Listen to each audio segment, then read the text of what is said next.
Então, bom dia a todos. É prazer estar aqui de novo com vocês, hoje aqui na PUC, nas luxuosas instalações da PUC. E vamos começar, vamos dar uma continuação, na verdade, da palestra, da minha última palestra, que foi sobre a arte da guerra política, com o David Horowitz, onde a gente viu os 5 princípios da guerra política. E lá no meio da conversa eu citei, alguém me perguntou, poxa, mas e se esses princípios da guerra política do David Horowitz caírem nas mãos erradas, né? E as pessoas se tornarem demagogas? E lá eu mencionei, não, mas isso já caiu, já faz bastante tempo. E o nome do cara que fez isso se chama Saul Alinsky, né? Então, depois o PP veio me mandar uma mensagem e falou, olha, você não quer... O pessoal ficou instigado ali pelo Saul Alinsky, você não quer falar um pouquinho sobre ele, né? E, então estamos aqui hoje. O Saul Alinsky, muita gente nunca ouviu falar. E embora a influência dele no movimento radical e revolucionário esquerdista nos Estados Unidos seja fundamental. Um dos motivos pelo qual a maioria das pessoas nunca ouviu falar no nome de Saul Alinsky é porque ele não queria que as pessoas conhecessem ele. E é uma prova do porquê o método dele deu tão certo. O fato da gente não conhecer Saul Alinsky corrobora a tese dele de que para você queimar o sistema, você precisa fazer isso de uma maneira silenciosa, desde dentro, discretamente, para não assustar as pessoas. O Saul Alinsky, se a gente for colocar ele em perspectiva, dentro da ideia do esquerdismo cultural, ele foi, obviamente, um discípulo de Antônio Gramsci. Se o Antônio Gramsci ele foi esse grande intelectual marxista que convenceu os seus companheiros de que a melhor revolução não era através do cano de uma arma, mas através da ocupação cultural, Saul Alinsky foi a pessoa que tirou as ideias de Antônio Gramsci do papel e colocou em prática. Ele seria, de fato, um estrategista gramsciano sob medida. E eu trouxe umas menções. Eu, quando fui comprar o livro a primeira vez do Saul Alinsky, que a gente vai falar sobre ele hoje, que se chama Regras para Radicais, eu entrei na Amazon. E na Amazon eles costumam ter, embaixo dos livros, algumas frases de endosso, igual de filme, né? E eu trouxe para vocês aqui algumas dessas frases que eu vi lá na Amazon, só para vocês verem realmente o respeito que os americanos dão para Saul Alinsky e realmente o peso que ele tem. Então, o primeiro é do filósofo Jacques Maritain. Ele diz assim: eu o considero um dos poucos realmente grandes homens do século. Não é pouco, né? O The Economist de Londres disse o seguinte: ele não pode ser comprado, ele não pode ser intimidado. E ele quebra todas as regras. Parece um filme, né? Do Rambo. MacGyver. Depois, Charles Silberman diz o seguinte: Alinsky é aquela raridade na vida americana, um organizador superlativo, estrategista tático, que era também um filósofo social. Então, essas são algumas das frases que você vê lá na Amazon sobre a obra do Alinsky, o que deixa claro que o The Economist gastou algum tempo ali para ler esse cara. Realmente ele não é qualquer um. O The Economist nunca leu algum artigo meu, então esse cara realmente é importante. Um pouco rapidamente, né, vamos penetrar um pouco aí na vida do Saul Alinsky, né? Eu costumo dizer assim, por que é importante conhecer a vida do Saul Alinsky? Até para quem vai prestar o Enem é importante conhecer o Saul Alinsky, porque hoje você só tira uma nota boa no Enem se você é um comunista, né? Se você cresceu aprendendo sobre as vantagens da economia de mercado, sobre um Estado mínimo, sobre responsabilidades individuais, é certo que você vai muito mal no Enem. Agora, se você entrar dentro da mente do Saul Alinsky, você consegue decodificar a mentalidade das pessoas que escreveram a prova do Enem. E aí você consegue realmente ver lá uma questão onde fala sobre justiça social. Você, eu sei o que é justiça social. Ele vai falar lá sobre democratização da comunicação. Você, eu sei do que é isso. Vamos falar sobre sistema diabólico capitalista. Você entende do que esses caras estão falando, né? Então, até por isso é importante entender um pouco do Saul Alinsky, né? O Saul Alinsky, ele é filho de imigrantes russos judeus. Ele nasceu em 1909 em Chicago, morreu em 1972 na Califórnia. O pai dele chamava Benjamin Alinsky e ele é o único sobrevivente do segundo casamento do Benjamin Alinsky com a segunda esposa dele, obviamente. Ele decidiu abandonar a prática do judaísmo já na adolescência. Ele dizia que aquela não era uma vida para ele. O pai dele queria que ele seguisse num plano de vida que o levasse a ser um rabino, e chegou um momento que ele não quis nada disso para ele. O Saul Alinsky, ele também foi uma figura importantíssima na esquerda norte-americana e para New Left, que o David Horowitz tinha ajudado a construir, porque naquele período onde os países com ideologia comunistas, como a União Soviética, eles estavam claramente numa curva de decadência. A gente até se lembra disso da última palestra. Começou a haver muitas dissensões nos partidos comunistas do mundo todo. E nos Estados Unidos não foi diferente. E o Saul Alinsky, ele foi o grande polarizador de todos aqueles dissidentes. O Saul Alinsky, ele conseguiu, através do ódio dele pelo sistema, atrair dissidentes comunistas, socialistas, os ditos progressistas, mas também anarquistas, também feministas, teólogos da libertação. Ele conseguiu atrair em volta dele uma quantidade imensa de rebeldes do sistema que antes o Partido Comunista não conseguia fazer. Justamente porque a gente vai entender ao longo da palestra, para Saul Alinsky, ele é fundamentalmente um pragmatista. Então, ele quer quebrar o sistema, mas ele não tem um dogmatismo comunista, e ele é muito mais flexível. Então, ele é capaz de fazer alianças com todos,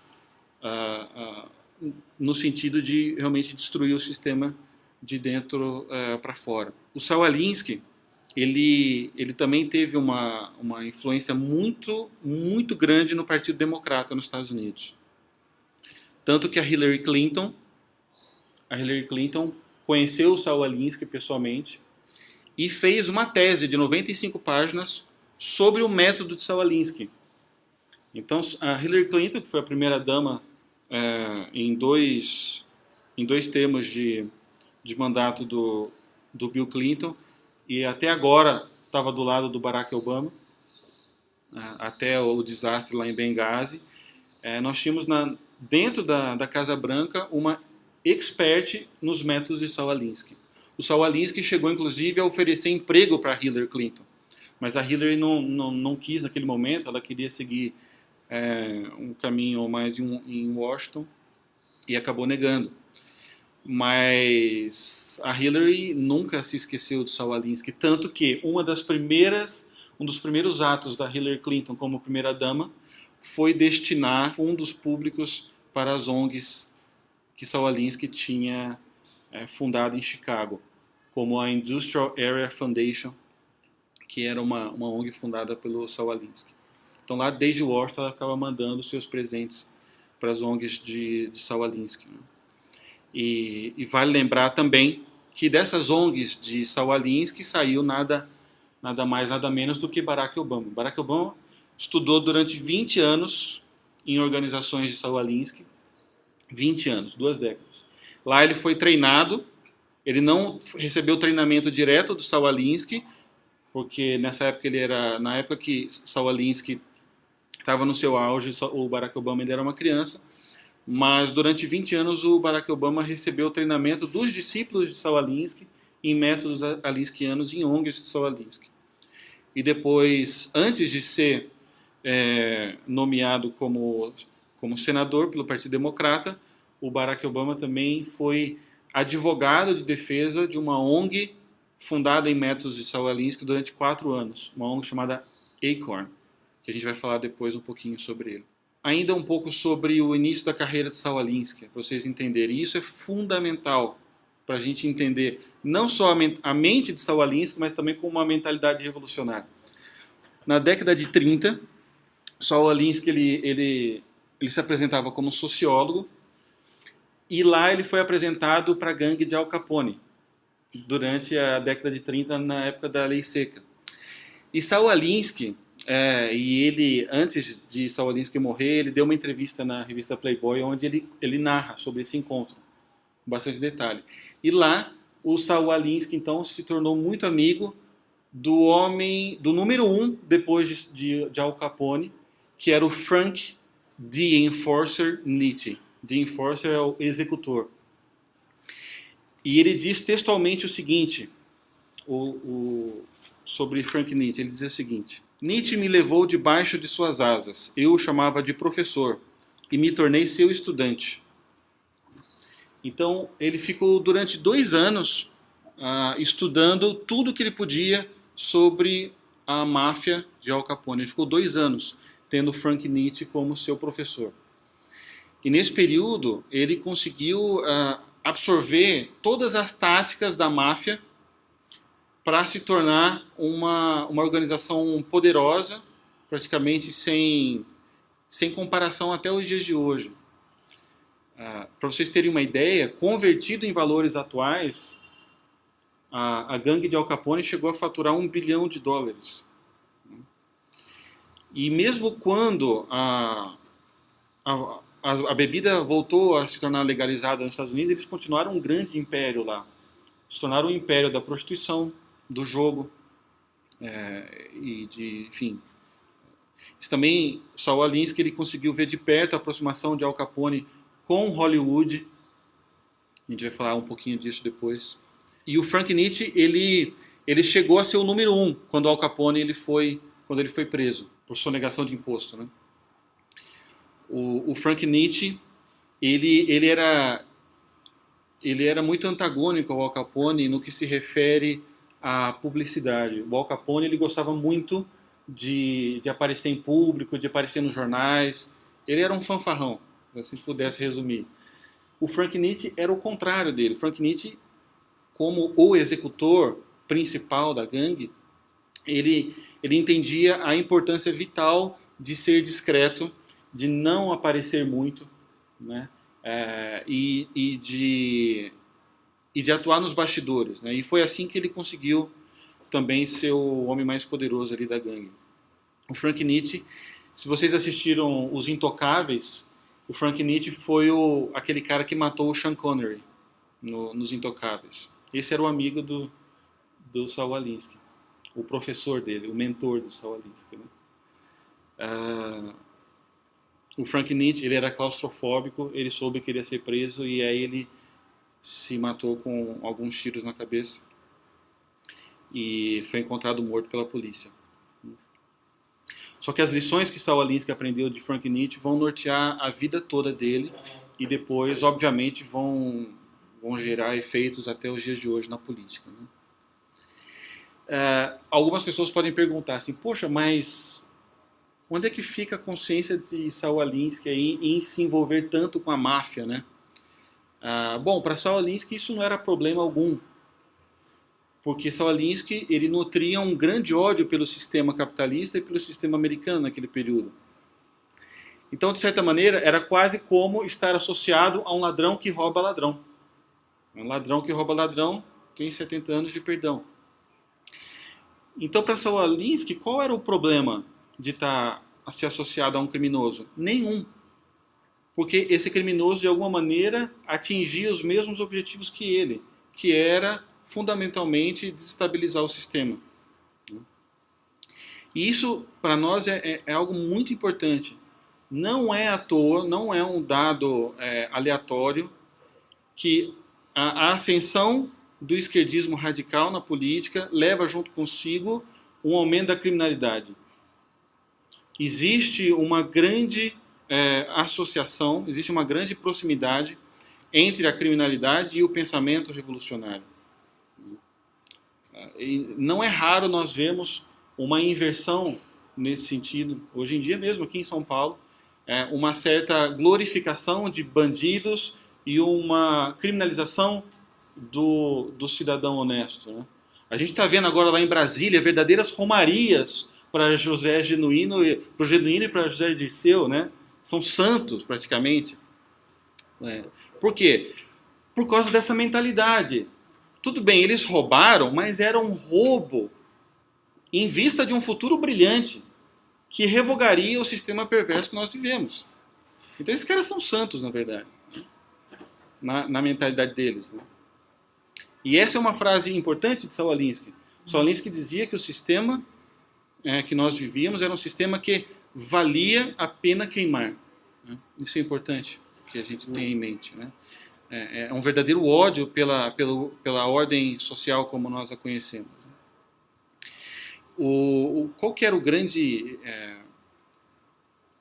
grande diferença entre Saul Alinsky e os revolucionários da época dele?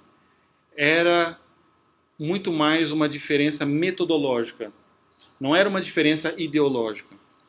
Saul Alinsky, ele escreveu esse livro, Regras para Radicais, para ensinar os amigos dele revolucionários como tomar o poder de fato e com eficiência.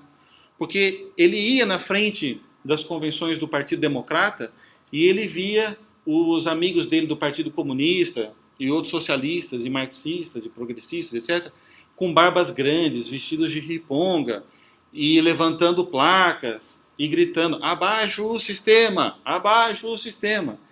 E ele dizia: vocês estão errados, vocês que tinham que estar lá dentro da convenção dos democratas. Vocês não têm que estar aqui fora, vocês têm que estar lá dentro. E, de fato, enquanto os amigos dele faziam essas manifestações em frente às convenções do Partido Democrata, nesse mesmo ínterim, o Saul Alinsky ele estava fazendo uma grande amizade com o Bob Kennedy e conseguindo fundos do Lyndon Johnson para suas ONGs. Na época, o Lyndon Johnson ele estava com uma guerra contra a pobreza. Então, o Alinsky estava se beneficiando dessa guerra contra a pobreza e disse para o Lyndon Johnson: olha, nós estamos lutando na mesma direção que você, e conseguia muitos fundos para suas ONGs. Né? Então, basicamente, toda essa obra de Saul Alinsky não é uma obra que discorda estruturalmente do marxismo, mas metodologicamente. Quais são os grandes feitos de Saul Alinsky nesse sentido? Saul Alinsky, no ano em que ele morreu, ele tinha fundado pessoalmente 44 ONGs. E nós vamos ver que, no método de Saul Alinsky, as ONGs são o coração da estruturação do poder. A gente vai ver isso mais adiante. Para vocês terem uma ideia, uma das ONGs, fundadas em premissas alinskinianas, chamada Midwest Academy, só essa ONG ela formou 40 mil ativistas revolucionários só nos Estados Unidos. Só uma ONG fez isso. Então, eu diria também que conhecer o Saul Alinsky é perder a ingenuidade política. Isso é muito importante. Saber com quem realmente a gente está lidando. Quais são as 3 premissas básicas de Saul Alinsky? Primeira, a desinformação. Depois, o niilismo político. E terceiro, a destruição do oponente. O que é a desinformação? É basicamente o seguinte: se você disser ao teu público os objetivos finais do seu projeto político, eles não vão te apoiar. Então você não conta. Tá? Isso me lembra, inclusive, uma passagem muito simpática de Santa Teresa d'Ávila, onde Santa Teresa ela brigava com Nosso Senhor, dizendo que se ela soubesse que ela tinha vocação para ser carmelita. Para reformar o Carmelo, ela jamais teria se tornado carmelita, né? Então é mais ou menos isso aqui. Isso é verdade. Muitas vezes é importante realmente você ter uma fase de grande envolvimento emocional com a sua noiva, né, para que isso de alguma maneira segue um pouco o futuro casamento lá depois dos 20, 30 anos, porque se você souber realmente as dificuldades do casamento depois de 30, 40 anos, você não vai querer casar nunca, né? Então, olha, isso é muito humano também, sabe? E isso é importante dizer porque é próprio dos bandidos, é próprio de pessoas que são muito boas em extorsão, é muito próprio de batedores de carteira o realismo sobre as reações humanas. Um bom batedor de carteira é uma pessoa que se especializou muito tempo em reparar como o ser humano reage em determinadas situações. Uma pessoa que dá golpes na rua, esse cara é muito especialista e muito realista nas reações humanas. Outro dia, inclusive, na Santa Amaro ali já que vai para a internet, eu já vou avisar. Ali na Santa Amaro com a água espraiada, tem um cara muito bom, que ele todo dia lá pelas 8 da noite, ele chega lá, ele chega com camisa, penteadinho, com sapato, e ele bate assim na porta dos carros, fala assim, e ele levanta a mão e mostra uma chave de um carro. Fala, oi, nossa, meu carro foi assaltado, isso aqui você tem R$6, R$6. E as pessoas vão dando. E como eu sempre vejo esse cara lá, essa semana eu falei para ele, o cara chegou para...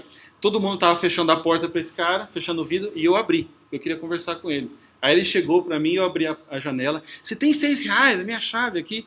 Aí eu falei assim, eu já caí no seu golpe, viu?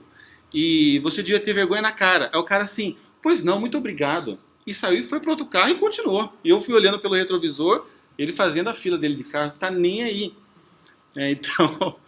essas são pessoas muito boas em ver como o ser humano reage. E Saul Alinsky, ele via os amigos dele, comunistas, falhando, porque eles diziam o seguinte, abaixa o sistema, nós queremos uma sociedade mais justa, fraterna, soviética. E ele dizia, isso é um erro. Você nunca pode contar para as pessoas o objetivo final das suas ações, porque elas têm medo. As pessoas têm medo de grandes mudanças. Então a desinformação é fundamental para uma pessoa que quer colocar o sistema abaixo. Porque senão as pessoas vão fugir de você. Conte para as pessoas somente o necessário para elas te ajudarem. E aqui a gente tem também a questão da linguagem. Né? A linguagem é fundamental para esse pessoal. Então você nunca vai falar de um governo comunista, mas você vai falar de um governo igualitário. Você nunca vai falar de aumento de imposto, mas você vai falar de justiça social. Você nunca vai falar de censura, você vai falar de democratização na comunicação. Por quê? Justamente por isso. Tá? Depois, a premissa do niilismo político. Para Saul Alinsky, não existe a ética dos meios bons aliado a fins bons, que criam um ato moralmente bom. Para Saul Alinsky, isso é uma invenção daqueles que detêm o poder para frear aqueles que não têm o poder de tomar o poder deles. Né? Então, para Saul Alinsky, todos os meios para a tomada de poder são lícitos e são justificados a priori. Né? Por isso ele é um niilista político. Né? Tudo vale, tudo serve, desde que avance a causa revolucionária. E depois a destruição dos oponentes. Um dos grandes heróis de Saul Alinsky era Lenin. E no livro dele ele cita aquela frase famosa de Lenin, de que num debate político, um argumento nunca serve para derrotar o seu inimigo, mas para extirpá-lo da face da terra. Saul Alinsky ele concorda muito com isso. E depois a gente vai falar um pouquinho mais sobre isso. Logo no começo do livro Regras para Radicais, tem um trecho que explica muito também sobre a mentalidade revolucionária. Logo na primeira página, Saul Alinsky ele faz uma dedicatória. E essa dedicatória, se vocês não acreditarem em mim, depois vocês podem ir lá comprar o livro e ler. Parece brincadeira, mas não é. E é uma dedicatória ao demônio. Então eu vou ler aqui para vocês o que é que o Saul Alinsky ele diz nessa dedicatória. Ele diz o seguinte: devemos olhar para o passado e dar crédito ao primeiro verdadeiro radical. O primeiro radical conhecido pelo homem, que se rebelou contra o sistema e que o fez de forma tão eficaz que pelo menos conseguiu o seu próprio reino, Lúcifer. E isso nos traz muitas explicações sobre essa mentalidade revolucionária de Alinsky também. Talvez se um conservador fosse aplicar esse tipo de explicação, ele fosse chamado de extremista. Mas não, talvez até num ato falho, Saul Alinsky ele nos deixa escapar muitas e muitas características dessa mentalidade revolucionária. E é muito típico de totalitários, de pessoas que querem um acúmulo de poder, esse desejo da conquista de um próprio império, do império só para ele, ou do império só para o partido dele. E de não olhar as consequências, né? Saul Alinsky aqui, ele coloca que Lúcifer, ele foi um rebelde tão eficiente que pelo menos ele conseguiu o próprio império. Mas ele não fala qual o império é esse. Em nenhum momento ele trata do que é esse império materialmente. O que é esse império? Me digam. O inferno, não é?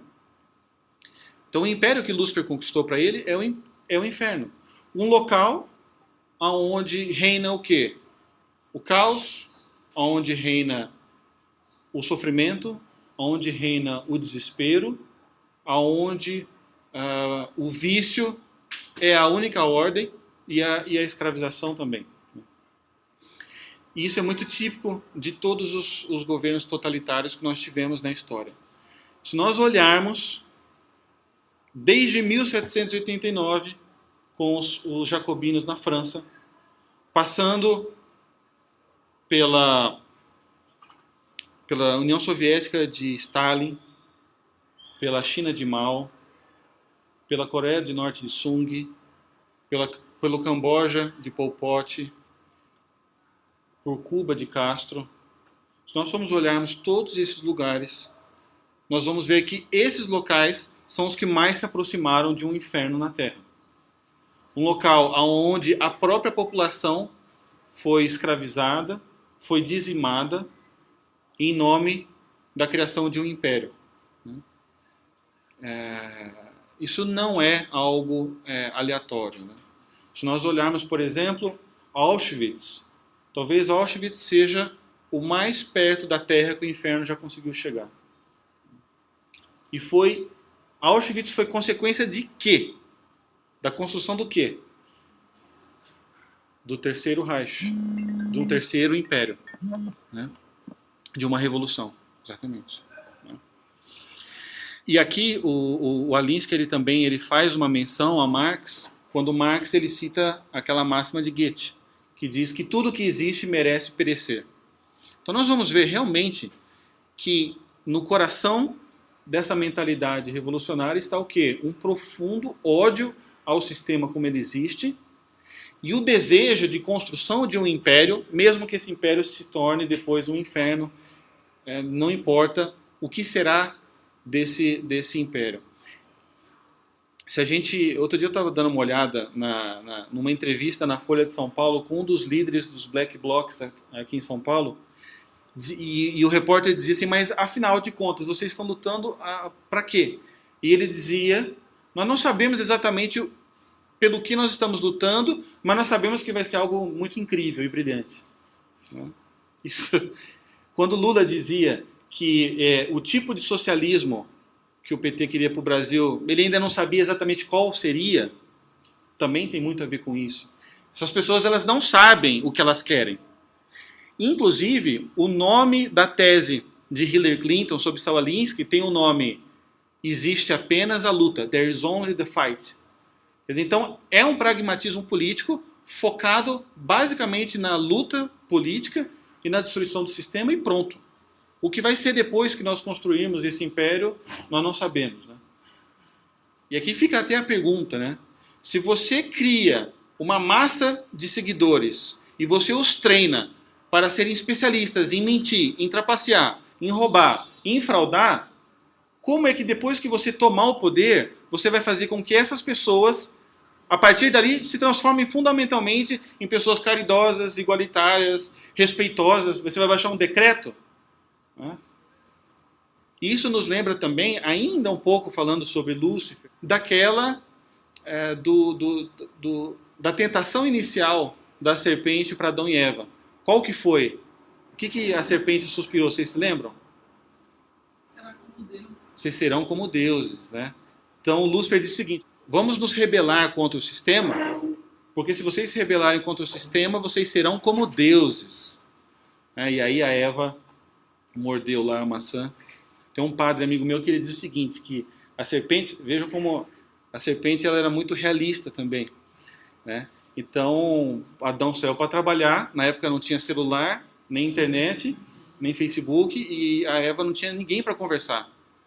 E mulher gosta muito de conversar, né? Então a serpente foi lá, foi bater um papo com a Eva, estava lá querendo conversar, fazia tempo, não tinha ninguém, né?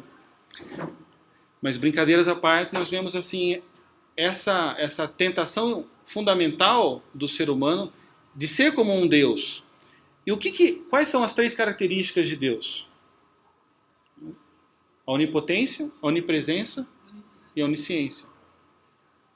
Isso nós vemos, o Estado totalitário, ele tem como desejo último se apropriar dessas 3 características.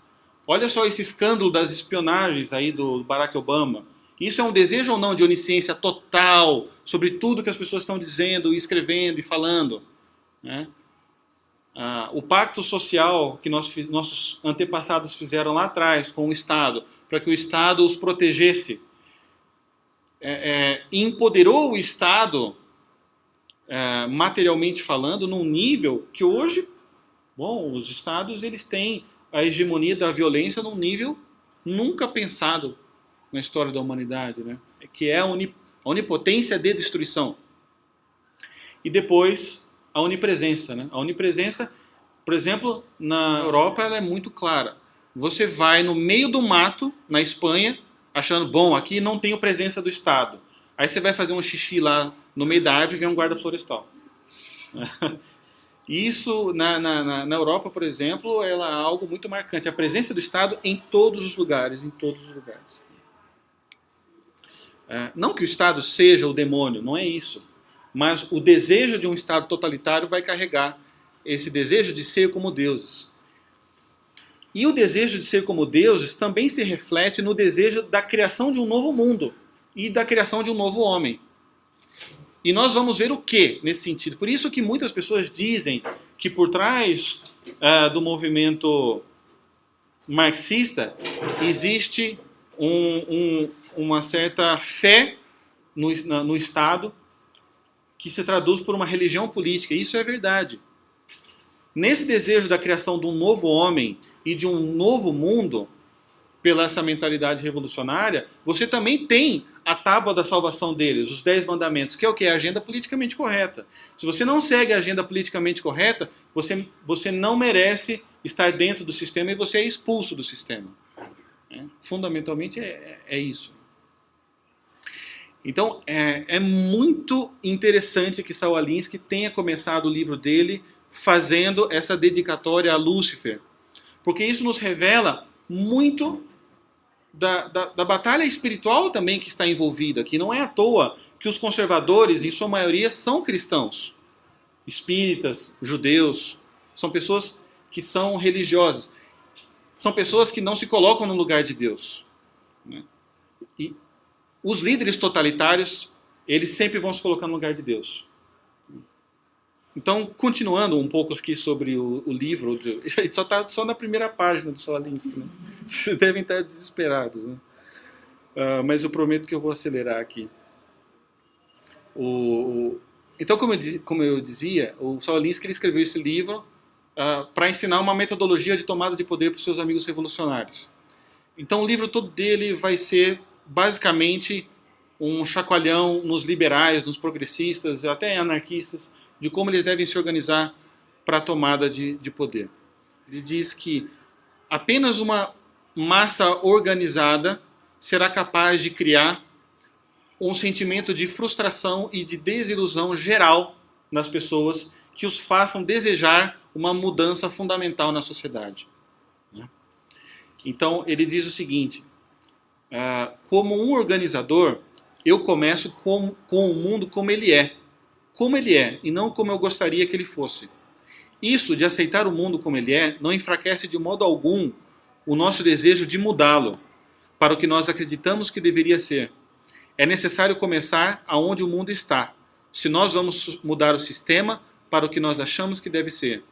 É isso que significa trabalhar o sistema. Então, Saul Alinsky, ele é um realista político. Ao contrário dos seus amigos dos anos 30, dos anos 60, ele não vai enxergar o mundo como ele gostaria que o mundo fosse, mas ele vai enxergar o mundo como ele é. E para Saul Alinsky, o mundo como ele é um mundo de corrupção, ele é um mundo de violência, é um mundo maquiavélico. Então ele vai começar no mundo dessa maneira. É claro que isso é uma meia-verdade da realidade, mas é aí que ele se apodera. E é interessante porque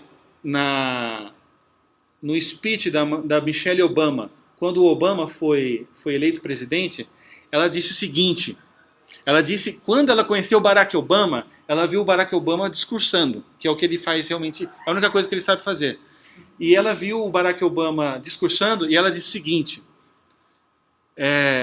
and Barack stood up that day and he spoke words that have stayed with me ever since.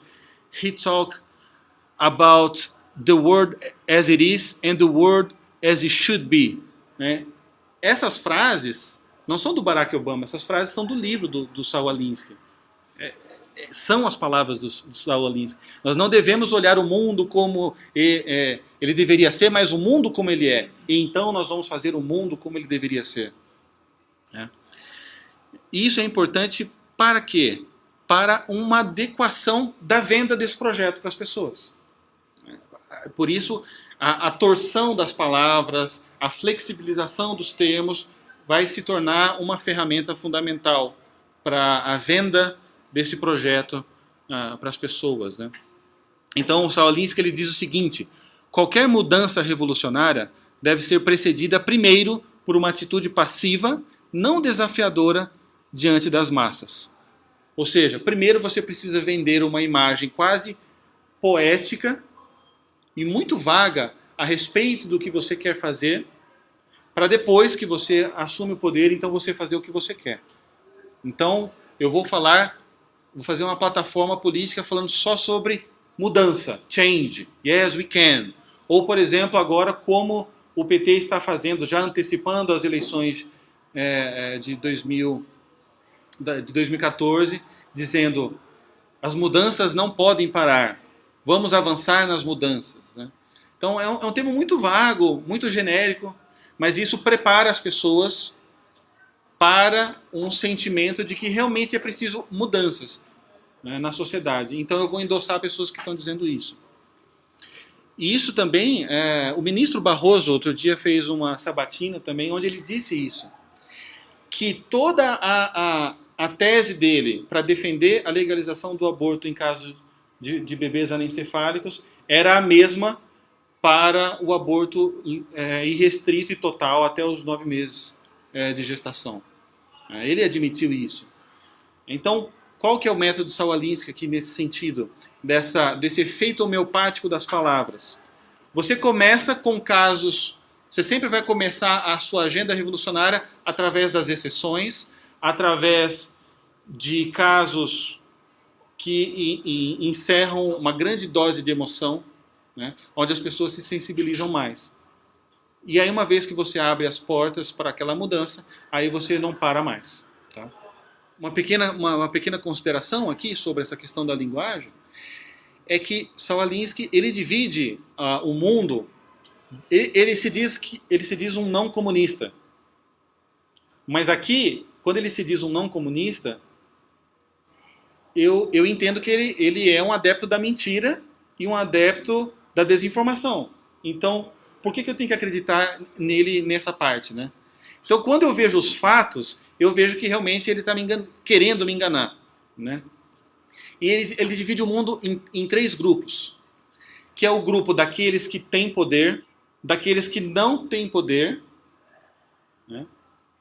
E daqueles que têm pouco poder e querem mais. Ora, isso não difere em nada da divisão de Karl Marx entre da luta de classes clássica, né? Entre os proletários, os proletariados e os pequenos burgueses. Isso não muda nada a divisão de Karl Marx entre patrício e plebeu, entre servo e escravo. Não muda absolutamente nada.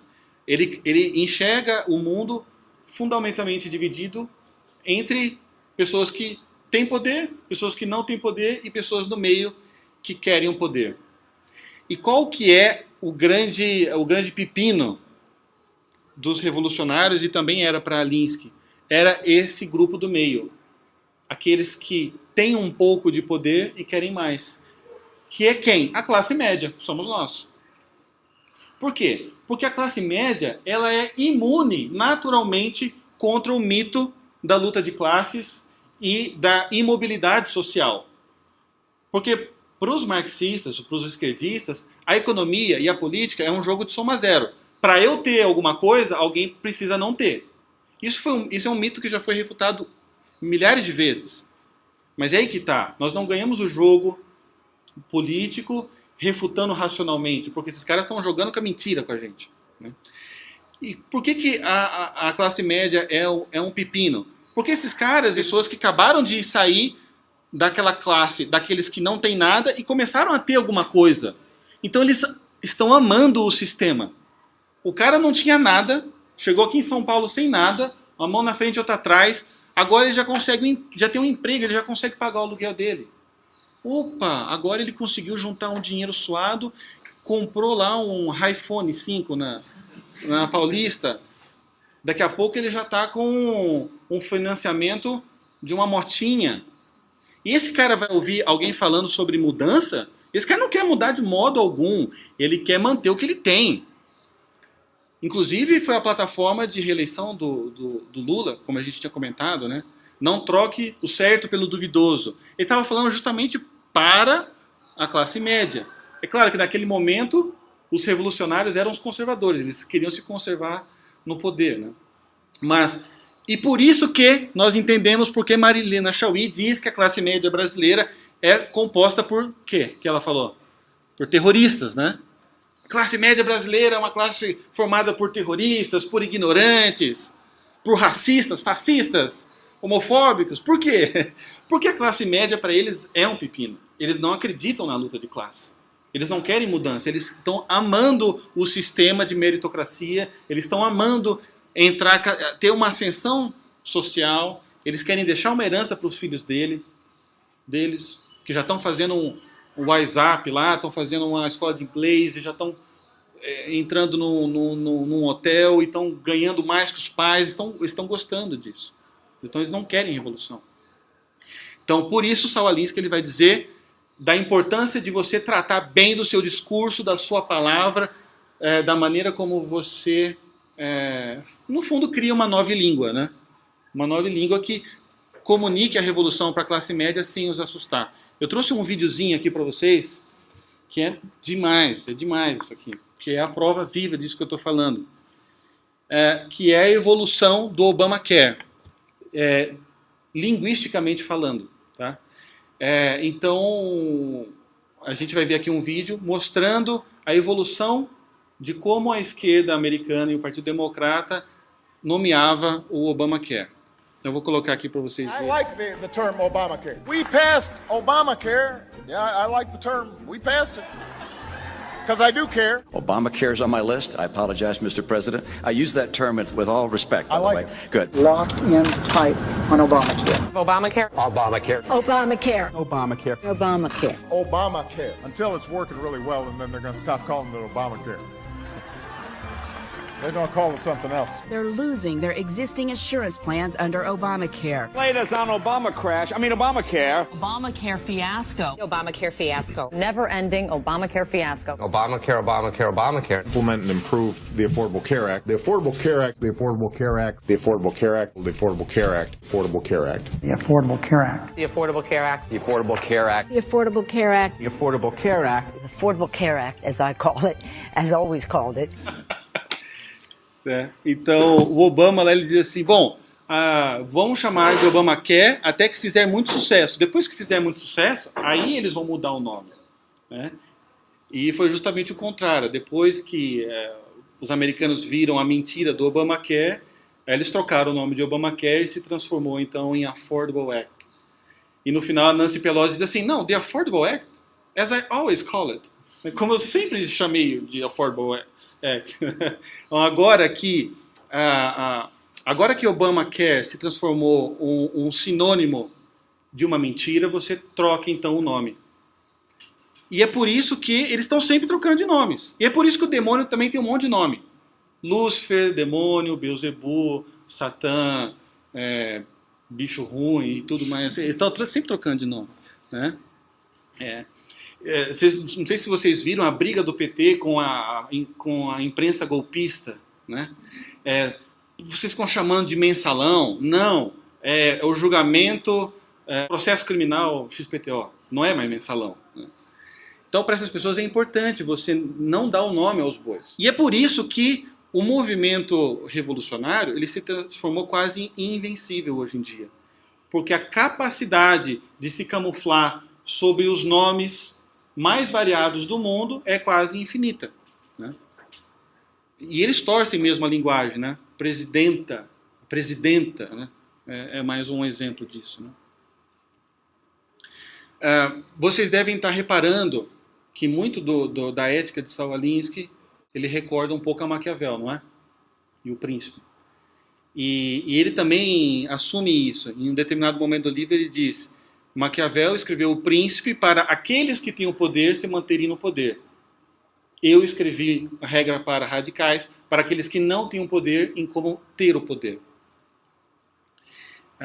E aqui ele admite, através... É engraçado essa questão espiritual que a gente comentou. Todo o livro está recheado de citações bíblicas. É importante para eles isso. Muito provavelmente também para atingir a classe média. E num dos capítulos mais importantes, ele começa com um epígrafo do livro de Jó, onde diz o seguinte: a vida do homem sobre a terra é guerra. E lá, então, ele dá uma livre interpretação dessa frase que nem Lutero e Calvino poderiam fazer, nem ninguém, nem Mormon ou Edir Macedo. Então, aqui ele cria essa religião nihilista, com todas as forças. Né? Ele está vendo que um livro da Bíblia está dizendo isso. Então qual que é a lógica de Saul Alinsky? Se a vida do homem sobre a terra é guerra, a política faz parte da vida. Então a política também é guerra. E por que é guerra? Porque é um jogo de soma zero. Se alguém tem alguma coisa que eu não tenho, é porque esse cara roubou de mim. Então eu tenho um inimigo. E eu preciso destruir esse inimigo com todas as minhas forças. Então, para Saul Alinsky, numa guerra, vale tudo. Eu estou tendo aula de inglês com um cara bem curioso. Esse cara, ele era um mariner na Inglaterra. Ele está no Brasil. É bem gringo mesmo, usa essas camisas floridas. Ele já está há 2 anos, mas ainda está desse jeito. E ele lutou em 2 guerras. E ele me diz uma vez ele me disse uma coisa que me fez entender muito a mentalidade de Saul Alinsky. Ele diz o seguinte, que lá na guerra, se você está na linha de frente e você vê alguma coisa se mexendo na linha de fronte, você vai matar esse cara. Você vai atirar. Porque o risco de você morrer libera um instinto de sobrevivência que se impõe à ética. E ele diz o seguinte: eu prefiro ter remorso quando eu for velhinho, lá na minha cadeira de roda com isca, e lá eu vou ter remorso. Todas as pessoas que eu matei injustamente. É horrível falar isso. Né? Mas isso revela muito desse pensamento de guerra. Então, mate politicamente primeiro o seu oponente, depois você vai ver se era para fazer aquilo ou não. Então, quando a gente vê a aliança do PT com os seus principais inimigos de carreira, nós entendemos isso. Então, se agora vale atacar o Maluf, vamos atacar o Maluf. Se agora vale atacar o Sarney, vamos atacar o Sarney. Depois a gente faz uma aliança com ele. Depois a gente se arrepende e tudo mais. Então, primeiro você destrói o teu inimigo. E Alinsky, ele caminha nessa direção. E para ele, esse é um preço razoável para um futuro brilhante. O Eric Hobsbawm, que a gente já tinha comentado na palestra do David Horowitz, né, que ele dizia que se o futuro brilhante prometido por Stalin tivesse chegado na União Soviética, aqueles milhões de mortos teriam valido a pena. Hobsbawm também tem um livro dele, onde ele vai narrando a história da máfia italiana, onde ele também chega bem próximo disso. Ele dizia o seguinte, que as máfias italianas, elas nasceram de uma necessidade de guerra. Aquelas pessoas se sentiam injustiçadas pelo sistema, então eles começaram a tomar de volta, através dos capo-regimes. Né? E isso faz todo sentido quando a gente lembra também Saul Alinsky na gangue de Al Capone. Né? E é daqui que ele vai tirar boa parte das regras para obtenção de poder que a gente vai ver daqui a pouco. Né? Aqui também a gente vai ver uma satisfação na destruição do sistema muito grande. Para vocês terem uma ideia, o Barack Obama, quando ele foi advogado daquela Acorn, que chegou a ser a maior ONG americana, com milhares de afiliados, a Acorn foi uma ONG que ela tinha um faturamento milionário anual, ele recebia fundos do governo, e depois ele foi fechada, a Acorn. Por quê? Durante a época do Barack Obama, lá como advogado de defesa.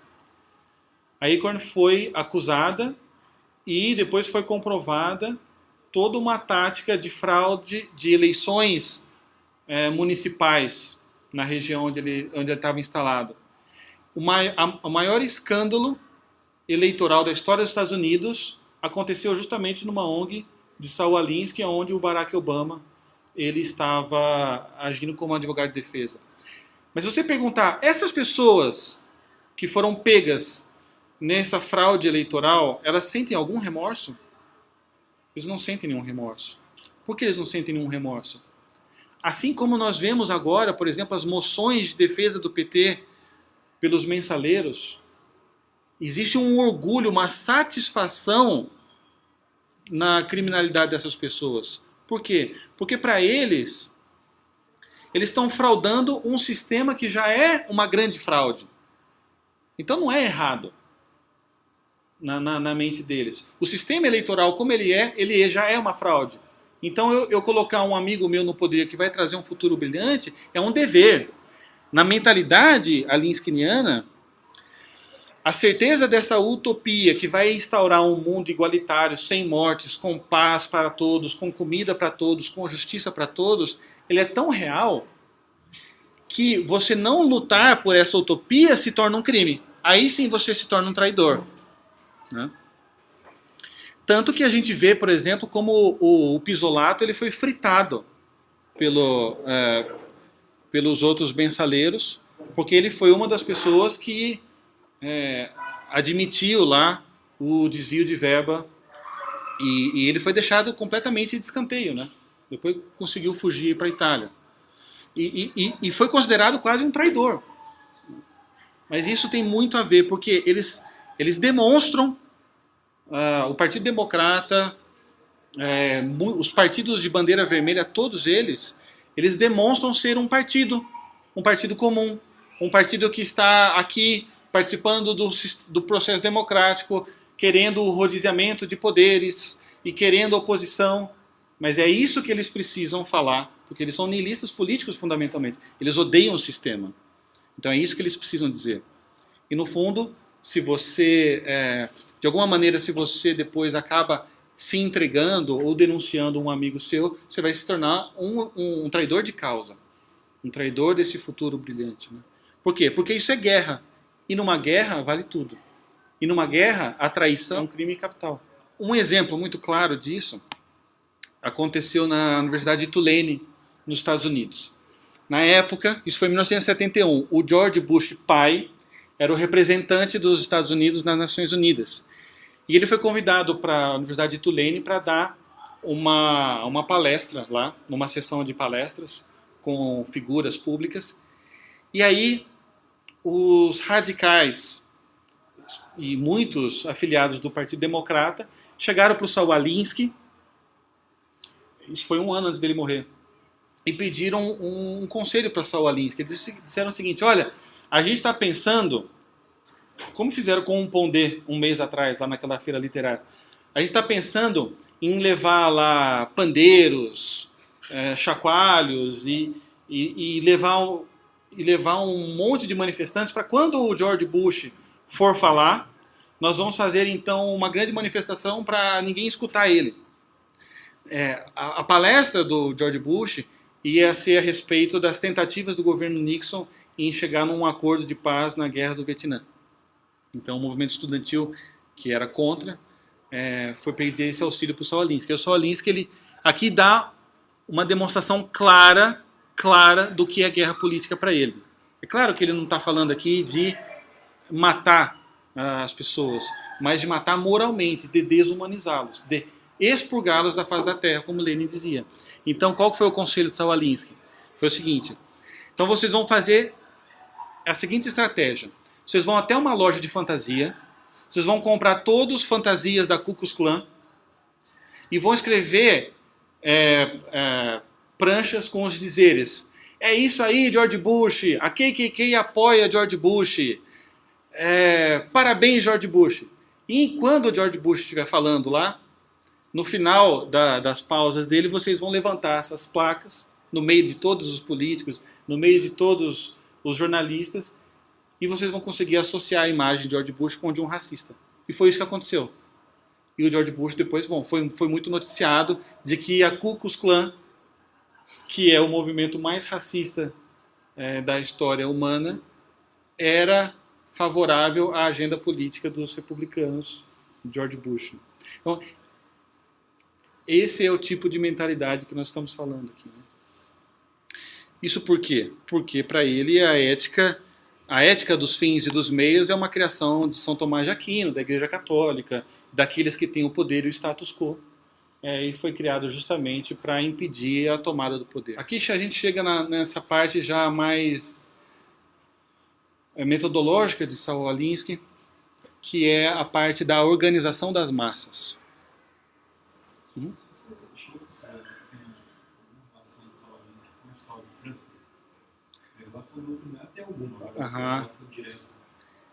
Eu não sei se tem alguma ligação direta com a escola de Frankfurt, mas é muito possível que tenha. Porque nos livros de Saul Alinsky ele vai citando um monte de heróis para ele, e todos esses heróis se cruzam. Então ele considera Fidel Castro um campeão da liberdade, ele cita muito Lenin. Eu não me recordo de lembrar alguma citação dele da escola de Frankfurt, mas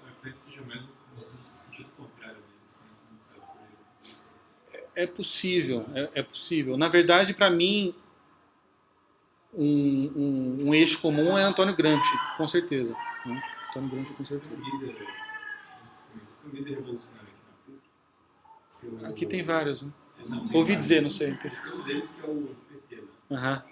Mas bem baixinho, assim. E aí ele, que é o que você nunca percebe. Na manifestação ele está sempre escondido em algum lugar lá atrás, que ele está fazendo um negócio. E ele ele sempre posta no Facebook as coisas, umas frases do Walter Benjamin. Daí que vem muito isso, que o Walter Benjamin escreve assim, né, com esses símbolos religiosos.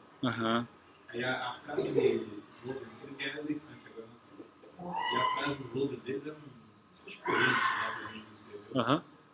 Que ele fala do mundo pegando fogo, né? O anjo do progresso olha para trás, uma coisa bem doida, assim. E parece muito com uma... Bom, isso eles aplicam nos princípios do Saul Alinsky, mas é parecido. Mas talvez seja até anterior, né? Quando a gente vê os jacobinos entrando na Catedral de Notre Dame e colocando lá uma estátua da deusa da razão, a gente vê muito já desse elemento espiritual na Revolução, né? Então, mas é bem possível que tenha alguma conexão, sim, né? Então, uma frase fundamental no método de tomada de poder de Saul Alinsky é o seguinte: mudança vem do poder e poder vem da organização. Para agir, as pessoas precisam se juntar. Então ele deixa um pouco mais claro isso. Poder é a razão de ser de uma organização. Quando as pessoas entram em acordo sobre certas ideias religiosas e querem o poder para propagar a sua fé, eles se organizam e chamam isso de igreja. Quando as pessoas entram em acordo em certas ideias políticas e querem o poder para colocá-las em prática, eles se organizam e chamam isso de um partido. Então, para Saul Alinsky, esperar uma mudança revolucionária no sistema através da inércia é simplesmente um wishful thinking. Nunca vai acontecer nada. Se você está esperando porque você é otimista e você leu O Segredo, então você acredita no poder da atração e eu vou atrair tudo de bom para o Brasil, eu vou mandar boas vibes e nada vai acontecer. A única maneira de você transformar uma sociedade é através da organização das pessoas. E é por isso que ele fundou 44 ONGs durante a vida dele. E por isso que as ONGs dele formaram outros fundadores de ONGs na casa dos milhares de pessoas pelo mundo todo. Isso para quê? Justamente porque ele viu que isso era a maneira como a democracia estava mais vulnerável para as transformações radicais. E se nós formos ver, isso também tem muito a ver com os ensinamentos dele na gangue de Al Capone. Por que Al Capone chegou a faturar $1 bilhão? Porque era uma organização.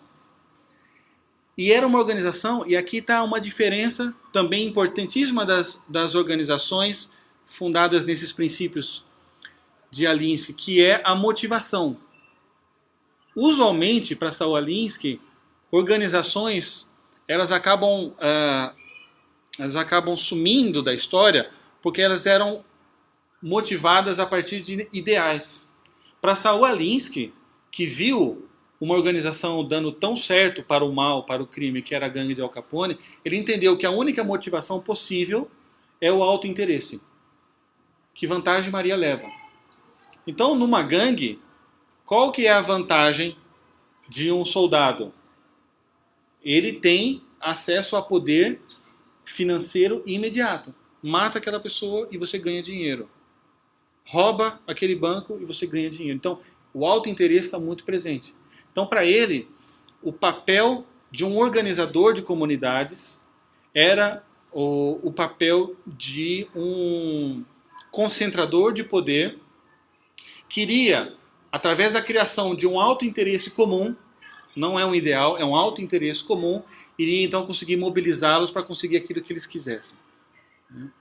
E aqui, Saul Alinsky ele vai fazer uma das suas máximas, que é: The issue is never the issue, is always the revolution. Ou seja, o problema nunca é um problema, é sempre a revolução.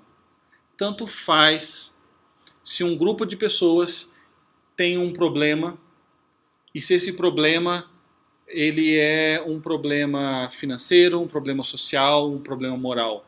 Se aproprie desse problema, porque através dele você consegue a sua revolução, você consegue a sua mudança. São as palavras dele. Eu me lembro que eu estava na França em junho, no período das manifestações aqui em São Paulo, né?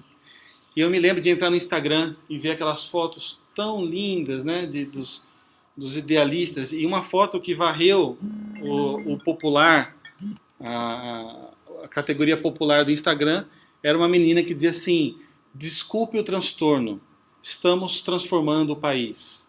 Aí uma outra, depois, era assim: não é por 20 centavos. Né? E essas duas frases, para mim, explicam muito esse pensamento. Não é o 20 centavos. The issue is never the issue. Não é os 20 centavos nunca. É sempre o conflito. Ora, para mim esse caso de junho, ele é um estudo de caso da aplicação dos métodos de Saul Alinsky. Se o prefeito Haddad chegasse logo depois de empossado e dissesse: eu quero aumentar o IPTU, o que ia acontecer? Ele ia ter uma rejeição brutal. E o oligopólio do transporte público aqui em São Paulo, aumentando 20 centavos no transporte público, os 20 centavos ficaria para quem? Para as empresas de transporte público, não ficaria nada para a prefeitura.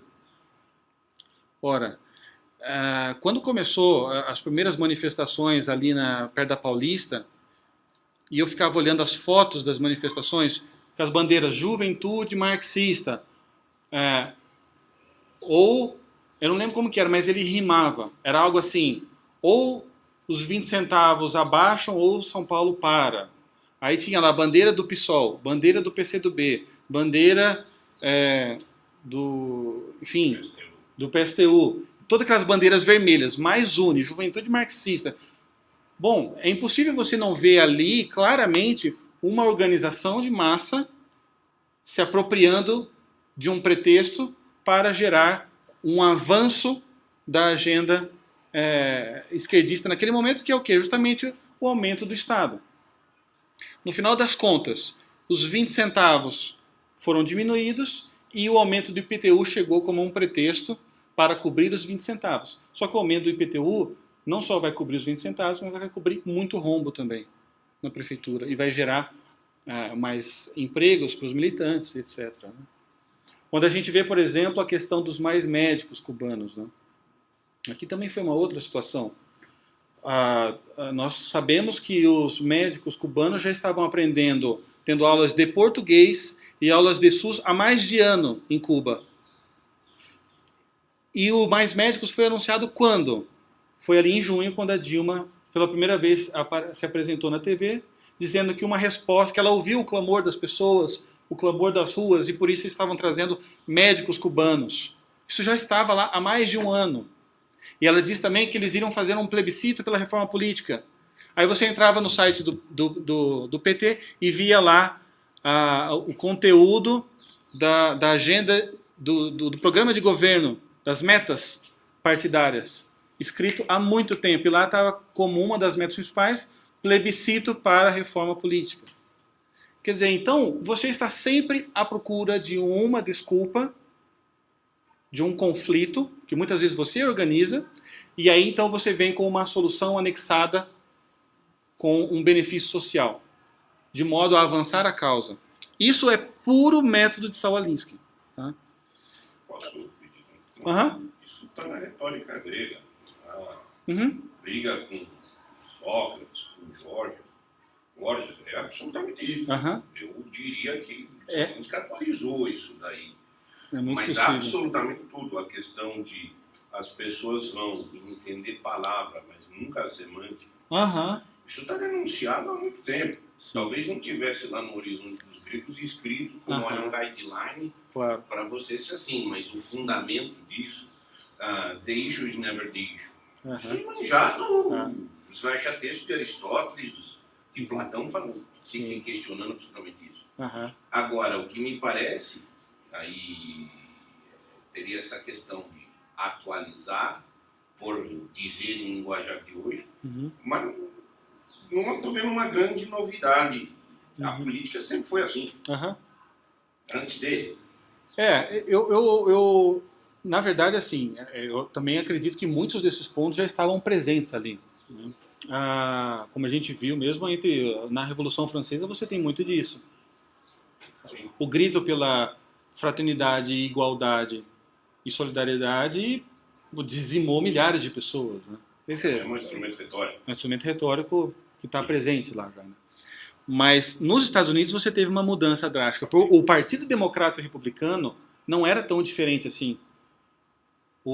Bom, a gente está celebrando agora 50 anos da morte do Kennedy, né?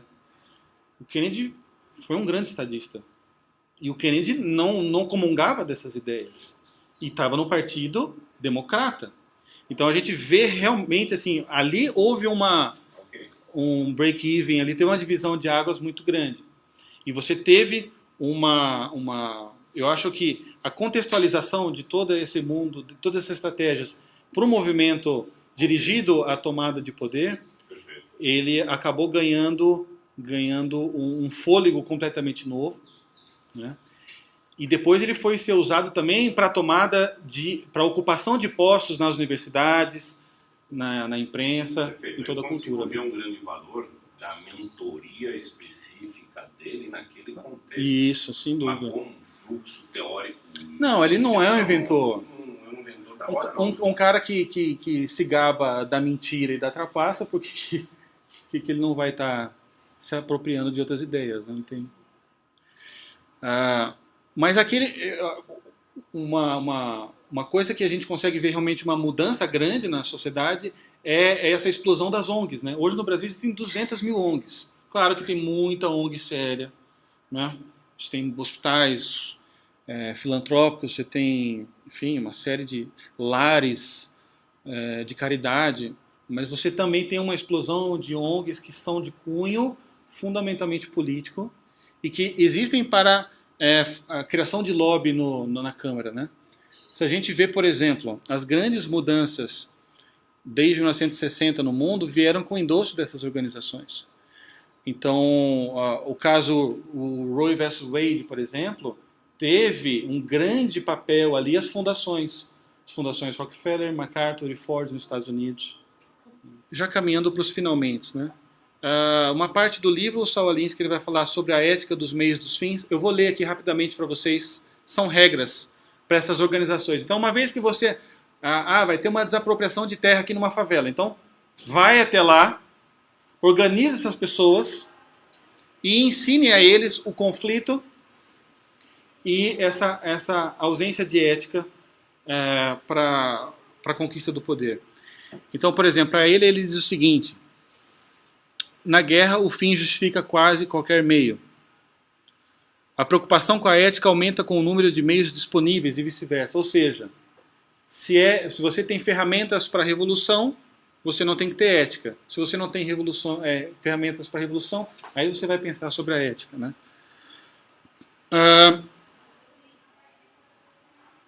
A moralidade dos meios dependem do quanto os meios estejam empregados em um momento da derrota iminente ou vitória iminente. Outra parte importante, a regra número 10 dele: você deve fazer o que puder com o que tiver em mãos e adorná-lo com tons morais. Isso é maquiavelismo puro, né? E aqui ele cita, inclusive, nessa parte, ele cita um trecho de Lenin. Lenin diz o seguinte: os capitalistas vão nos vender a corda que nós vamos usar para enforcá-los. E ele cita também, por exemplo, a tática de Gandhi, né? Então, Gandhi também, ele segundo Alinsky, ele se adornou de uma áurea pacifista porque a Índia, naquele momento, estava completamente desarmada. Nas guerras seguintes, a Índia já tinha as armas e então não teve pacifismo nenhum, né? Então, quais são as suas armas disponíveis? Aqui que faz parte daquele realismo. Eu vejo o mundo como ele é. Então, por exemplo, o Genuíno e o Dirceu vão ser presos, não tem jeito. Mas como eu posso adornar isso de tons morais? Eles são heróis. Eles são vítimas. Eu vou capitalizar em cima de qualquer situação. Então, isso é interessante também nas manifestações de junho. Começaram com grupos esquerdistas. Depois a classe média foi até as ruas, começou a rasgar bandeiras vermelhas, começou a queimar bandeiras vermelhas e começou a nomear os políticos no poder. Qual que foi a ação, então, de catraca livre, de black blocs e afins? Nós estamos saindo das manifestações porque está ficando muito violenta. Né? Aí depois que a classe média voltou para casa, eles voltaram para as ruas. Né? Então, olha, não interessa a situação, você vai adornar de tons morais. Né? Regra 11, importante: os objetivos devem ser verbalizados em termos gerais, como liberdade, igualdade, fraternidade, do bem-estar comum, busca da felicidade ou pão e paz. Né? Então, basicamente, a tática de Saul Alinsky para o organizador de comunidade é tirar qualquer resquício de idealismo e de ética, da ética, digamos, cristã dessas pessoas, racionalizar o livro dele todo é uma grande racionalização para a destruição do sistema, né? Mostrar como eles são os oprimidos, os injustiçados, e que é preciso que realmente eles vão para a guerra política para instaurar o reino da liberdade, né? E depois você entra nas 13 táticas para o poder, que é a parte mais famosa do Saul Alinsky, que eu vou ler aqui para vocês. Então a primeira regra: poder não é apenas o que você tem, mas o que o inimigo pensa que você tem. Aqui entra todas as táticas dos boicotes, né? Então, e ele conta no livro dele alguns exemplos que ele deu para os amigos dele na época, né? Então ele conta, por exemplo, de uma grande rede varejista que eles queriam fazer uma manifestação contra aquela rede varejista. Então, lá na fundação dele, ele ensinou a toda aquela massa de pessoas a fazerem compras por telefone da rede varejista, e depois, quando eles recebessem a mercadoria em casa, eles iam renegar o produto, gerando um enorme prejuízo não só para a rede varejista, quanto para todas as empresas de logística. Então, você cria a estratégia e depois você deixa vazar. Uma vez que isso vaza, você consegue o que você quer. Ele conta, por exemplo, de um outro blefe. Isso na prática é uma técnica de blefe que ele deu para... Eles queriam fazer uma manifestação contra uma orquestra sinfônica, né? E aí ele aconselhou que comprassem 200 assentos reservados para negros naquela orquestra, e 1 hora antes do início do concerto, todos aqueles 200 negros tinham que comer 1 quilo de feijão. E quando eles chegassem então na orquestra, eles iriam passar todo o concerto com consequências gasosas. E depois aquela orquestra seria conhecida como a orquestra da flatulência. E pronto, aí você destruiu a reputação daquela orquestra. Então, esse é o tipo de tática dele. Depois, a tática número 2. Nunca vá além da experiência da sua comunidade. Isso explica muito do insucesso, por exemplo, dos republicanos e dos direitistas também, no Brasil e nos Estados Unidos. Se você é um branco rico falando em nome de negros pobres, você está indo além da experiência da sua comunidade representada. Então você não vai gerar identificação nenhuma, né? E isso em debate político é vital. Você nunca pode ir além da experiência da sua comunidade. Você tem que ficar... Então, essa é uma regra que ele coloca para um organizador político: deve respirar, comer e viver a experiência da sua comunidade. Nesse momento, ele está pronto para a tomada de poder. Depois, sempre que possível, fuja da experiência do seu inimigo. Isso é claro, né? Então, num debate político, na tomada de poder, eu vou sempre falar do que o outro não sabe e do que a minha comunidade sabe. Então, isso eu ganho coesão com a minha comunidade e eu balanço o meu inimigo. Depois, para mim essa é a mais importante: faça o seu inimigo sucumbir pelo seu próprio livro de regras. O que isso significa? Saia caçando incoerências no seu inimigo. E aqui eu fiquei muito satisfeito de ver, por exemplo, a direita brasileira usando essa 4ª regra de Saul Alinsky contra os esquerdistas pelo Rodrigo Constantino, agora no livro dele A Esquerda Caviar, que é uma compilação de esquerdistas que não vivem sobre o seu próprio livro de regras. Então, lá nesse livro, o Rodrigo Constantino vai mostrar grandes líderes da mentalidade revolucionária, vitimista nos Estados Unidos, como a Oprah, por exemplo, que é uma das mulheres mais ricas dos Estados Unidos e que destrata todos os seus funcionários. E, no entanto, ela fez a vida em talk shows, onde ela está lá sempre consolando as minorias, os pobres e as vítimas, né? Então isso é um exemplo claro de fazer o seu inimigo perecer sobre o seu próprio livro de regras. Uma vez eu vi uma entrevista do Michael Moore, por exemplo. Michael Moore gritando contra o capitalismo. Aí o jornalista pergunta assim, tá, mas você está aí falando para queimar o capitalismo, o que você tem de alternativa? Aí ele diz, olha, Jesus Cristo foi socialista, eu acho que cristianismo é ser socialista. Aí você digita no Google, Michael Moore's House, aí você vê lá uma mansão faraônica, né? Então socialismo com o dinheiro dos outros, tudo bem, né? Então essa é a quarta regra de Saul Alinsky. Mas muitas dessas regras deveriam ser usadas pelos conservadores. Quinto, o ridículo é a arma mais poderosa do ser humano. Ridicularize o seu inimigo. Essa também, desde 1789, vem sendo usada muito bem. Contra católicos, por exemplo, né? Então a gente vê muitas vezes católicos e conservadores tendo muito medo de se expor em público, com medo do ridículo, com medo de ser chamado de misógino, sexista, homofóbico, obscurantista, o que for. Esses rótulos são criados sob medida para neutralizar o inimigo. Isso é uma coisa que o Olavo de Carvalho fala muito, né? Uma vez que você perde o medo de ser ridicularizado, você tira a principal arma do seu inimigo na batalha política. Por exemplo, no Facebook tem alguns exemplos bons agora, surgindo. Tem uma página que chama Passando um Trotsky. Vocês já viram? Passando um Trotsky tem lá 70 mil seguidores e é basicamente a tática da ridicularização usada contra comunistas, né? Tem um outro que é o General Gatinho Comunista, onde o General Gatinho Comunista faz lá vários apelos contra os cães opressores, né? Então ele fala sobre a guerra entre gatos e cachorros.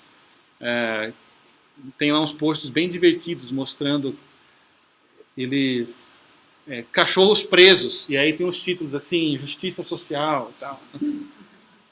É a tática da ridicularização. Tem um outro muito legal que chama Comunista de Rolex.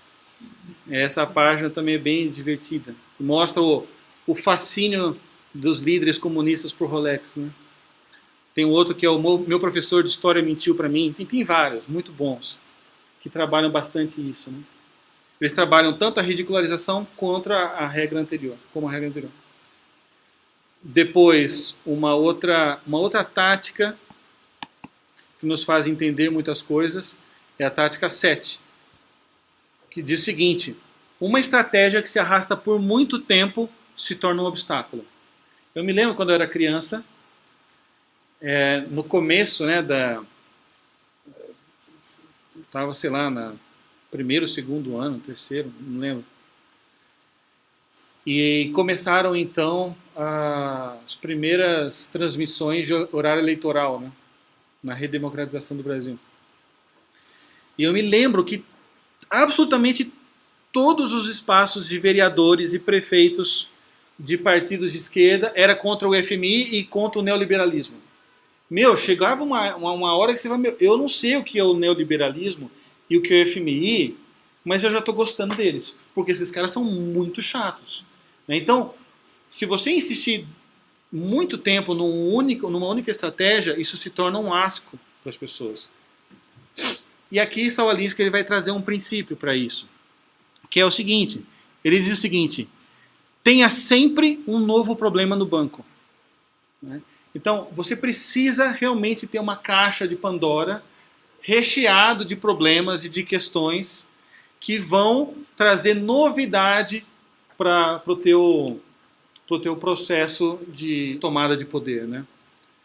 Então, sempre que você vê um ativista, por exemplo, uma pessoa trocando o nome dele no Facebook, botando o sobrenome Guarani Kaiowá, você já sabe que esse cara, ele é a favor disso, daquilo. Sempre vem junto, é tudo em pacote, né? É igual quando você pede batata frita em lugar não muito bom, que você pega uma batata e vem 8, assim, sempre vem em bloco, né? Então, para ele, isso é importante não só para você dar vitalidade para o teu movimento, mas também ele explica a necessidade de você ter muitas e muitas ONGs. Então você tem que ter ONG de tudo, a respeito de todos os assuntos, e essa máquina toda vai depois atuar a seu favor.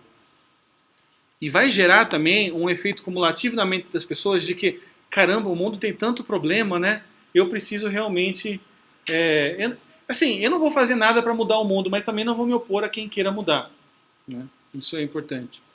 8. Oitava tática. Mantenha a pressão com diferentes táticas e ações e utilize todos os eventos do período para o seu propósito. Aqui é um pouco daquilo que a gente já tinha falado das manifestações de junho. Né? Não importa o que aconteça num período, você vai tirar proveito de todos eles. Aí você mente à vontade, faz o que você quiser, coloca adornos morais e pronto. Tática 9, que remete à primeira. A ameaça geralmente é mais aterrorizante do que a coisa em si. Isso é uma coisa que eu acho que conservadores de direita deviam aprender um pouquinho. Então é o seguinte, se vocês vão invadir uma entrevista do Pondé e não vão deixar ele falar, então eu preciso também, eu não posso deixar isso grátis para eles. Eu tenho que dizer, olha, na próxima entrevista do Pondé, a gente vai estar aqui com câmeras, vamos filmar todos vocês e vamos colocar depois no YouTube e vamos taguear quem são vocês que estão fazendo essa baderna. Aí você disser, não, a gente então coloca capuz, então leva ovo e taca ovo nesses caras. Você tem que ter algum tipo de payback aí. Né? Não é possível simplesmente você ser humilhado e derrotado publicamente o tempo todo. Até porque nós somos maioria. Né? E eles usam muito bem, sabendo que a maioria é composta de cristãos e que cristãos dão o benefício da dúvida, eles usam o benefício da dúvida contra a gente. Né? Então, a 10ª tática. A maior premissa para táticas é o desenvolvimento de operações que irão manter uma pressão constante na oposição. Né? Então, isso significa o seguinte, você vai usar a máquina de rótulos e não vai parar nunca. Se esse cara foi pego mentindo, você vai dizer que ele é mentiroso pro resto da vida. Né? E por aí vai. Você não pode parar a pressão nunca. Depois 11. Se você produzir um efeito excessivamente negativo e profundo no oponente, isso poderá se voltar contra você. Então aqui ele fala da cautela que você também tem que ter, justamente para isso. Daqui a pouco o pessoal está jogando ovo na gente, então calma, né? Não pode ser excessivamente negativo o tempo todo. Depois, 12. O preço de um ataque bem sucedido é uma alternativa construtiva. Então isso é muito simples. Eu estou vendo uma manifestação nas ruas, eu estou vendo, sei lá, uma manifestação na faculdade, eu estou vendo uma manifestação aonde for. Perceba quem tá ganhando vantagem nisso tudo. Então você vai entender quem está por trás. Né? Porque o preço de um ataque bem sucedido é uma alternativa construtiva. E 13, escolha o alvo, congele-o, personalize-o e polarize-o. Justamente isso. Você precisa dar um nome ao teu inimigo. Se você não dá um nome ao teu inimigo, fica tudo muito no ar. Então, para Saul Alinsky é fundamental você realmente ter um alvo. Um alvo, né? Bem definido, para onde o ódio vai ser polarizado e aonde você realmente vai conseguir destruir o teu inimigo. Uma definição difusa. Definição difusa. Exatamente. Então, é basicamente isso. Né? Eu queria terminar aqui a palestra com uma frase do Saul Alinsky, que também nos dá muito entendimento sobre os propósitos das táticas dele, que diz o seguinte: as pessoas devem se sentir tão frustrados, tão derrotados, tão perdidos, tão sem futuro no sistema vigente, que estejam dispostos a abandonar o passado e apostar no futuro. Então é basicamente isso. Então você vai criar organizações de massa, essas organizações de massa vão agir camufladamente dentro do sistema, ocupando o sistema desde dentro. Desde dentro ele cria o caos, e quando o caos estiver instalado, você capitaliza em cima do caos.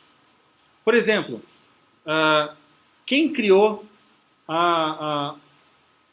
aquelas empresas hipotecárias nos Estados Unidos, a Fannie Mae e a Freddie Mac? Os democratas, que depois implodiu no governo do George Bush filho. Aqui em São Paulo, né, a gente vê isso muito claramente. Então o governo do PT fez toda uma agenda de incentivos fiscais para que todo brasileiro tivesse direito ao seu carrinho. Aí agora vamos fazer uma guerra contra o carro em São Paulo. Né? Há alguns anos atrás, um deputado do PT do Ceará entrou com um projeto em Brasília alegando que existiam cursos de medicina em demasia no Brasil. Não podia ter mais tanto curso de medicina no Brasil. 10 anos depois eles vêm acusando os médicos de não irem para o interior. E como tem pouco médico no Brasil, nós vamos trazer cubanos. Então, aqui que você tem a dialética e a maneira como os revolucionários estão sempre trabalhando com as contradições e as soluções, um em curto prazo e outro em longo prazo. Então você cria o caos, apresenta a solução e avança a tua agenda. Então é isso. Não sei se deu para entender, é meio complicado, mas essa era a ideia. Não sei se alguém quiser fazer alguma pergunta, pode. Eu queria insistir no ponto seguinte: boa parte dessas regras, elas são chocantes para nazistas, inclusive por esse viés. Mas isso tudo tem, 90% disso tem história. 90% disso vai achar nas regras de retórica, etc. E tem uma questão que me chamou muito a atenção quando eu estudei em retórica grega lá atrás, um recado da briga entre sofistas e filósofos, um recado: nunca defenda o que você quer. Está lá, se não me engano foi Gorgias ou Isócrates. Você tem que refutar o oposto ao que você queira. O medo do camarada, o medo do indivíduo em aderir a uma agenda construtiva que ele se torna responsável, é absurdo. Sim. Ele dá adesão mais ou menos a quem é contra algo, que ele também não sabe muito o que é.